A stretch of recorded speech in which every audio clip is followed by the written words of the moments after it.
ang pag-amin po ni dating Pangulong Duterte sa pagbuo ng Davao Death Squad ay matibay daw na ebidensya laban sa kanya.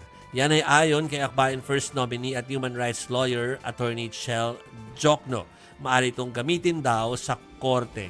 Yun nga, sinabi na rin natin ito kahapon, no? Kasi na anything kasi na under oath mo sinabi can be used na talaga, no, ng public. Yes. Pero kung si Carlos Conde po, nakita niyo yung video kanina, nag-guest po sa ating sister program na TBS or The Big Story kagabi, siya po ay taga Human Rights Watch, po. Kahit daw mahalaga ang mga revelasyon ni Duterte, tila nakuha niya ang kontrol sa daloy na pag-uusap sa Senado kahapon. Sabi nga parang na-hijack daw. Yun yung term niya, ha? Parang na-hijack daw ng Duterte, ng dating Pangulo at saka ng mga pwersa niya yung proceeding sa Senate kahapon. Marami ang nag-agree dyan, marami rin naman nasabing hindi rin. Pero so sa tingin nyo, after nyo manood ng almost 7 hours, na-hijack ba mga kapatid?